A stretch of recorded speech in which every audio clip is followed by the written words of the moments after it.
வணக்கம். புதுவை மற்றும் அதனை சுற்றியுள்ள பகுதிகளில் நடைபெற்ற பல்வேறு நிகழ்வுகளை பிரதிபலிக்கும் கமலா தொலைக்காட்சியின் செய்திகளுக்காக பிரபாவதி.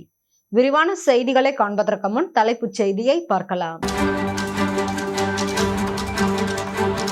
சட்டசபையில் தமிழ்தாய் வாழ்த்திற்கு முன்னுரிமை அளிக்கப்படும். தற்காலிக சபாநாயகர் அன்பழகன் அறிவிப்பு. கர்நாடகாவில் 3 தமிழர்கள் கொல்லப்பட்ட சம்பவத்தில் சிபிஐ விசாரணைக்கு உத்தரவிட வேண்டும். லட்சிய ஜனநாயக கட்சி தலைவர் ஜோஸ் சார்லஸ் மார்டின் வலியுறுத்தல். இனி விரிவான செய்திகள். கர்நாடக வனத்துறையினரால் 3 தமிழர்கள் கொல்லப்பட்டிருப்பது கண்டிக்கத்தக்கது என்றும் இந்த கொடூர சம்பவம் குறித்து சிபிஐ விசாரணைக்கு உத்தரவிட வேண்டும் என்றும் லட்சிய ஜனநாயக கட்சி தலைவரும் காமராஜர் நகர் தொகுதி சட்டமன்ற உறுப்பினருமான ஜோஸ் சார்லஸ் மார்டின் வலியுறுத்தியுள்ளார். லட்சிய ஜனநாயக கட்சியின் தலைவரும் காமராஜ் நகர் தொகுதியின் சட்டமன்ற உறுப்பினருமான ஜோஸ் சார்லஸ் மார்டின் வெளியிட்டுள்ள அறிக்கையில், கர்நாடக மாநிலத்தின் காவேரி வனவிலங்கு சரணாலய பகுதியில் தமிழகத்தை சேர்ந்த அந்தோணிசாமி, ஜான் ரோஸ் பீட்டர் மற்றும் குமார் ஆகிய 3 தமிழர்கள் கர்நாடக வனத்துறையினரால் மிக கொடூரமான முறையில் சுட்டுக் கொல்லப்பட்ட செய்து அறிந்து ஆழ்ந்த அதிர்ச்சியும் வேதனையும் அடைந்தேன் என தெரிவித்துள்ளார். தங்களது வாழ்வாதாரத்தை இழந்து காட்டில் காணாமல் போன மாடுகளை தேடி சென்ற உழைக்கும் வர்க்கத்தை சேர்ந்த அப்பாவி மக்களை மான் வேட்டைக்காரர்கள் என்று முத்திரை குத்தி கொன்றிருப்பது எந்த விதத்திலும் ஏற்றுக்கொள்ள முடியாத அராஜக போக்கு என குறிப்பிட்டுள்ளார். பாதிக்கப்பட்ட குடும்பங்களுக்கு நமது லட்சிய ஜனநாயக கட்சியின் சார்பாக தனது ஆழ்ந்த இரங்கலை தெரிவித்துக் கொள்வதாகவும் அவர் குறிப்பிட்டுள்ளார். தற்காப்பிற்காக சுட்டோம் என்கிற வனத்துறையின் ஒருதலை பட்சமான விளக்கம் அப்பட்டமான மனித உரிமை மீறலையும் இந்த கொடூர கொலையையும் மூடி மறைக்க பார்க்கும் முயற்சியை தவிர வேறில்லை என்றும், எல்லையோர பகுதியில் வாழும் ஏழை தமிழர்களின் உயிருக்கு அண்டை மாநில வனத்துறையினரால் தொடர்ந்து அச்சுறுத்தல் ஏற்படுவது வன்மையாக கண்டிக்கத்தக்கது என்றும் கூறியுள்ளார். இந்த சம்பவத்தில் உள்ள உண்மை பின்னணிகள் முழுமையாக வெளிவர வேண்டும்.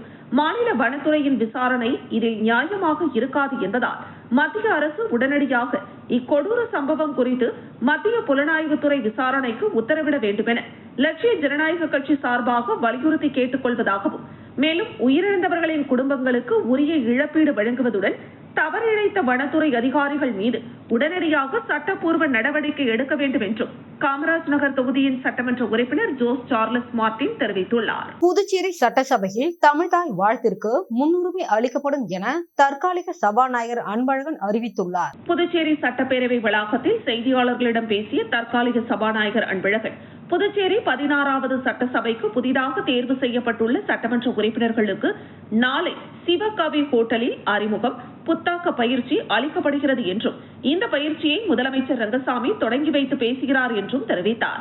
மேலும் எதிர்க்கட்சித் தலைவர் நாஜிம், முன்னாள் அமைச்சர் விஸ்வநாதன், முன்னாள் சட்டமன்ற உறுப்பினர் இளங்கோ, சார்பு செயலாளர் ஜான்சி, முன்னாள் பட்ஜெட் அதிகாரி பொன்னுசாமி, சட்டசபை செயலர் தயாளன் ஆகியோர் பயிற்சி அளிக்கின்றனர் என தெரிவித்தார்.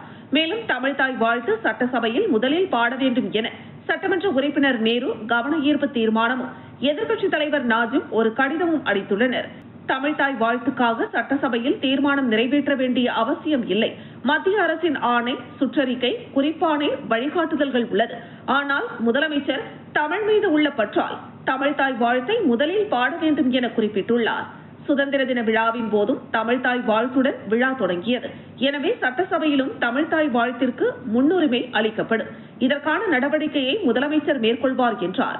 தொடர்ந்து பேசிய அவர், சபாநாயகர் தேர்தலை நடத்த வேண்டும் என கடந்த ஜூன் மாதம் 24ஆம் தேதி கவர்னருக்கு கடிதம் அனுப்பினோம். அதில் ஜூலை 2ஆம் தேதி தேர்தலை நடத்த அனுமதிக்க கோரியிருந்தோம். அதற்கு கவர்னரிடம் இருந்து பதில் வரவில்லை. அனுமதி தரும்படி கவர்னரை வலியுறுத்த முடியாது. நிரந்தர சபாநாயகரை தேர்வு செய்யும் வரை தற்காலிக சபாநாயகருக்கு நிரந்தர சபாநாயகருக்கு உரிய அனைத்து அதிகாரங்களும் உள்ளது. திமுகவின் சட்டமன்ற குழு தலைவராக நாஜிம் தேர்வு செய்வதற்கான கடிதத்தை கட்சியின் தலைவர் அளித்துள்ளார். சட்டசபையில் 2வது பெரிய கட்சியாக திமுக உள்ளது. எனவே சட்டசபை கூட்டத்தில் அவர் எதிர்க்கட்சி தலைவராக அறிவிக்கப்படுவார் என தற்காலிக சபாநாயகர் அன்பழகன் தெரிவித்தார். லட்சிய ஜனநாயக கட்சி தலைவர் ஜோஸ் சார்லஸ் மார்டின் அறிவுறுத்தலின்படி சுதந்திர தின விழாவை ஒட்டி குழந்தைகளுக்கு பல்வேறு போட்டிகள் நடத்தப்பட்டு வெற்றி பெற்றவர்களுக்கு பரிசுகள் வழங்கப்பட்டது. புதுச்சேரி லட்சிய ஜனநாயக கட்சியின் தலைவரும் காமராஜ் நகர் தொகுதியின் சட்டமன்ற உறுப்பினருமான ஜோஸ் சார்லஸ் மார்டின் அறிவுறுத்தலின்படி 80வது சுதந்திர தின விழாவை முன்னிட்டு குழந்தைகளுக்கு பல்வேறு விளையாட்டு போட்டிகள் நடத்தப்பட்டது. இந்த போட்டியில் வெற்றி பெற்றவர்களுக்கு லட்சிய ஜனநாயக கட்சியின் நிர்வாக பொதுச் செயலாளர் ராம்குமார், பொதுச் செயலாளர்கள் டாக்டர் துரைசாமி, வழக்கறிஞர் பிரபாகரன், செயலாளர் அனிதா, தொண்டரணி தலைவர் மதன் ஆகியோர் தலைமையில் பரிசுகள் வழங்கப்பட்டது. இந்த நிகழ்ச்சியினையும் போட்டிகளையும் மகளிர் அணி சார்பாக நடத்தப்பட்டது.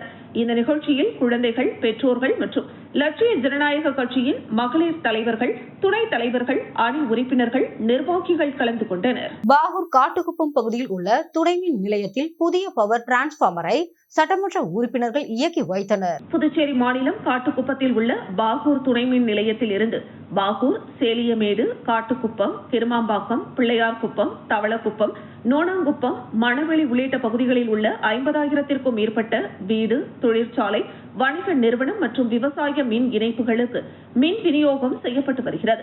இந்த துணை மின் நிலையத்தில் இருந்த 3 பவர் டிரான்ஸ்பார்மர்களில் ஒன்று பழுதானது. அது சீரமைக்கப்படாமல் விடப்பட்டது. மீதமுள்ள 2 கொண்டே மின்சாரம் விநியோகம் செய்யப்பட்டு வருகிறது. இதனால் மின் அழுத்தம் காரணமாக மின்சார தடையும் மின்சார பற்றாக்குறையும் இருந்து வந்ததால் பொதுமக்கள் பாதிக்கப்பட்டு வந்தனர். மின்சார பிரச்சினைக்கு நிரந்தர தீர்வு காண வேண்டும் என பொதுமக்கள் கோரிக்கை விடுத்து வந்தனர். இதையடுத்து மின்துறை சார்பில் 1,18,68,000 ரூபாய் செலவில் புதிதாக 16 MVA திறன் கொண்ட பவர் டிரான்ஸ்பார்மர் அமைக்கப்பட்டுள்ளது. இதனை பயன்பாட்டிற்கு அர்ப்பணிக்கும் நிகழ்ச்சி நடைபெற்றது. இதில் திமுக, NR காங்கிரஸ், தாவேகா சட்டமன்ற உறுப்பினர்கள் கலந்து கொண்டனர். பாகூர் சட்டமன்ற உறுப்பினர் செந்தில்குமார், ஏம்பலம் சட்டமன்ற உறுப்பினர் மோகன்தாஸ், மணவெளி சட்டமன்ற உறுப்பினர் ராமு ஆகியோர் இணைந்து புதிய பவர் டிரான்ஸ்பார்மரை பயன்பாட்டிற்கு அர்ப்பணித்தனர்.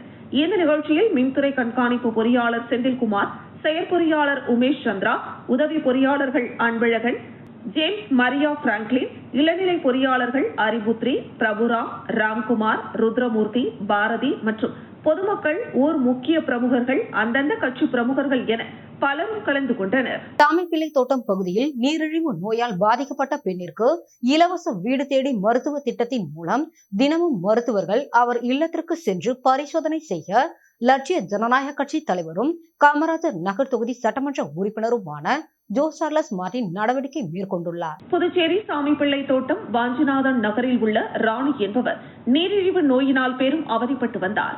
அவர் லட்சிய ஜனநாயக கட்சியின் தலைவரும் காமராஜ் நகர் தொகுதியின் சட்டமன்ற உறுப்பினருமான ஜோஸ் சார்லஸ் மார்டின் இடத்தில் உதவி நாடினார். உடனடியாக லட்சிய ஜனநாயக கட்சியின் தலைவரும் காமராஜ் நகர் தொகுதியின் சட்டமன்ற உறுப்பினருமான ஜோஸ் சார்லஸ் மார்டின் அவர்களின் அறிவுறுத்தலின்படி அவர் அரசு மருத்துவமனைக்கு அழைத்து செல்லப்பட்டு மருத்துவ குழு மூலம் அவருக்கு சிகிச்சை அளிக்கப்பட்டு அறுவை சிகிச்சையும் செய்யப்பட்டது. பின்பு அவர் தினமும் வீட்டிலிருந்து மருத்துவமனை சென்று வர ஆம்புலன்ஸ் வசதியும் சட்டமன்ற உறுப்பினரின் சார்பாகவே செய்யப்பட்டது. பின்பு அவரை தினம் செவிலியர் வீட்டிற்கே சென்று அறுவை சிகிச்சை செய்த இடத்தில் மருந்து வைத்து கட்டி வந்தனர். தற்பொழுது ஹெல்பேஜ் இந்தியாவுடன் இணைந்து காமராஜ் நகர் பகுதியில் உள்ளவர்களுக்கு இலவச வீடு தேடி மருத்துவம் திட்டத்தின் மூலம் தினமும் மருத்துவர்கள் அவர் இல்லத்திற்கு சென்று அவருக்கு சர்க்கரை மற்றும் இரத்த கொதிப்பு ஆகிய பரிசோதனை செய்து அவர் குணமடைய மருத்துவ உதவி முழுவதும் செய்து வருகின்றனர். கண்டமங்கலம் பேருந்து நிறுத்தத்தில் அரசு மற்றும் தனியார் பேருந்துகள் நிற்காமல் செல்வதாக குற்றம் சாட்டி விழுப்புரம் மாவட்ட ஆட்சியர் மற்றும் தமிழ்நாடு அரசு போக்குவரத்து கழக விழுப்புரம் மண்டல இயக்குநரை கண்டித்து பொதுமக்கள் ஆர்ப்பாட்டத்தில் ஈடுபட்டனர். விழுப்புரம் மாவட்டம் கண்டமங்கலம் பகுதியில் ரயில்வே மேம்பாலம் அமைந்துள்ளது.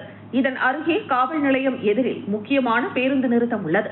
ஆனால் இந்த நிறுத்தத்தில் அரசு மற்றும் தனியார் பேருந்துகள் முறையாக நின்று பயணிகளை ஏற்றி செல்வதில்லை என பொதுமக்கள் குற்றம் சாட்டுகின்றனர்.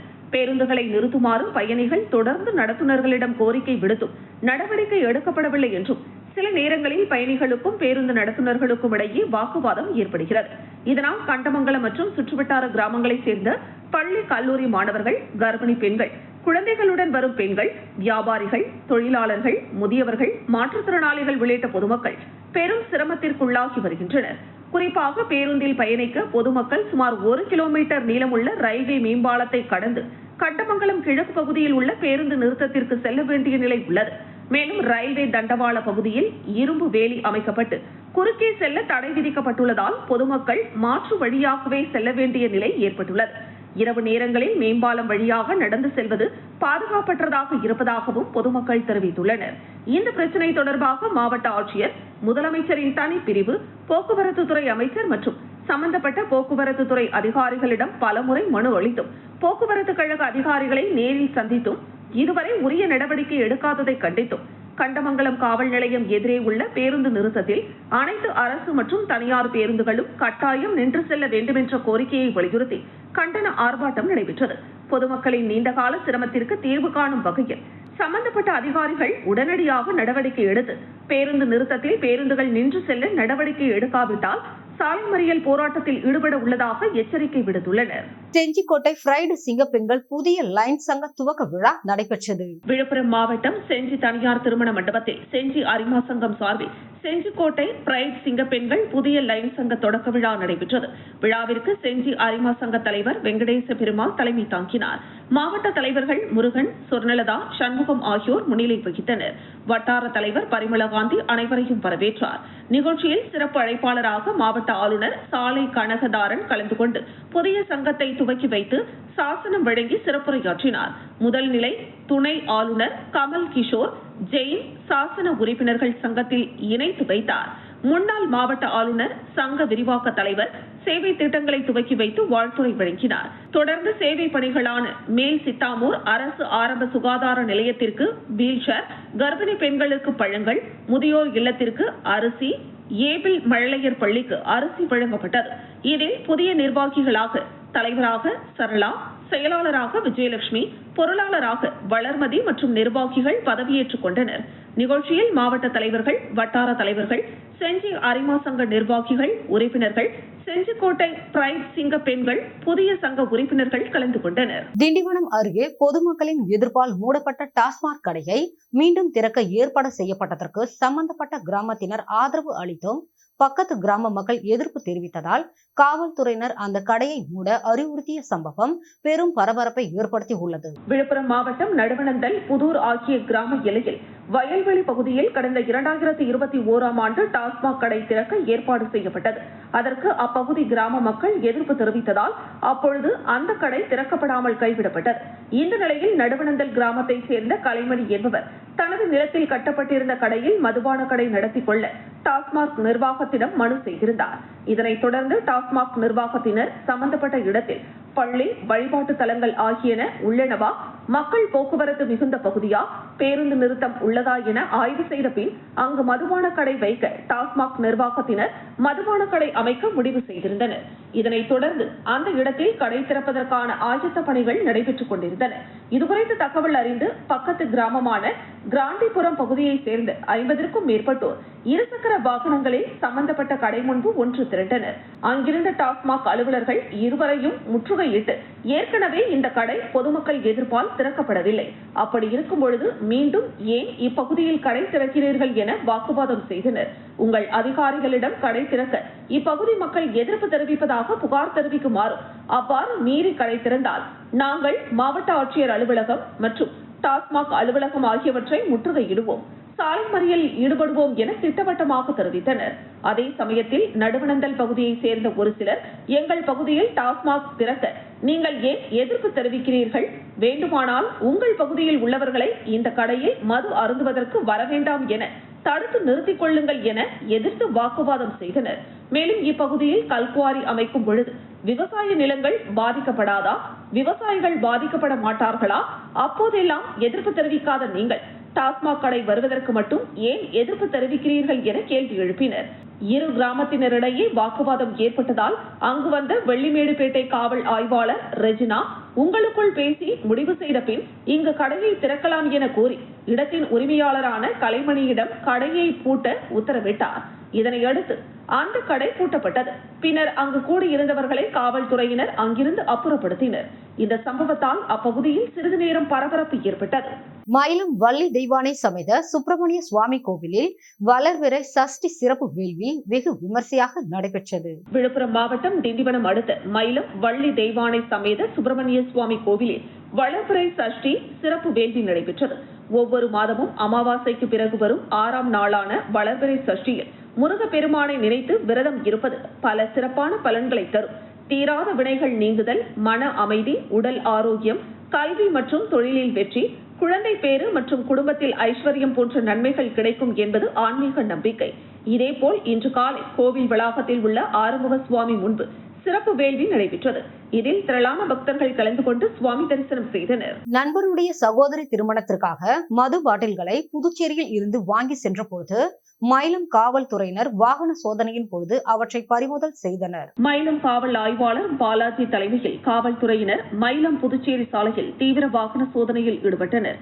அப்போது இருசக்கர வாகனம், கார் ஆகியவற்றை நிறுத்தி சோதனை செய்த போது அதில் புதுச்சேரி மாநிலத்தை சேர்ந்த மது பாட்டில்கள் 14 அட்டை பெட்டியில் தலா 48 பாட்டில் வீதம், குவார்ட்டர் பாட்டில்களும் 2 அட்டை பெட்டிகளில் டின் பீர் என புதுச்சேரி மாநில மது பாட்டில்கள் இருப்பது தெரியவந்தது.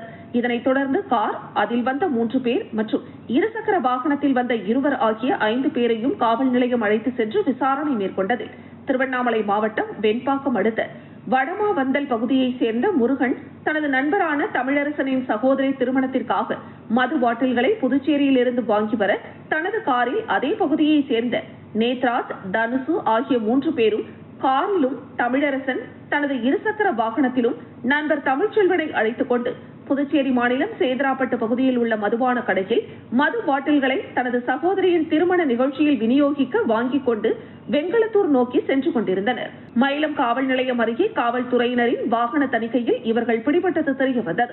இதனையடுத்து 5 பேர் மீதும் வழக்கு பதிவு செய்த காவல்துறையினர் அவர்களிடமிருந்த புதுச்சேரி மது பாட்டில்கள் மற்றும் கார், இருசக்கர வாகனத்தை பறிமுதல் செய்தனர். மீண்டும் தலைப்புச் செய்திகள். சட்டசபையில் தமிழ்தாய் வாழ்த்திற்கு முன்னுரிமை அளிக்கப்படும், தற்காலிக சபாநாயகர் அன்பழகன் அறிவிப்பு. கர்நாடகாவில் 3 தமிழர்கள் கொல்லப்பட்ட சம்பவத்தில் சிபிஐ விசாரணைக்கு உத்தரவிட வேண்டும், லட்சிய ஜனநாயக கட்சி தலைவர் ஜோஸ் சார்லஸ் மார்டின் வலியுறுத்தல். இத்துடன் செய்திகள் நிறைவடைகிறது. செய்திகளை உடனுக்குடன் தெரிந்து கொள்ள கமலா தொலைக்காட்சி சமூக வலைதளத்தை பின்பற்றவும். நன்றி, வணக்கம்.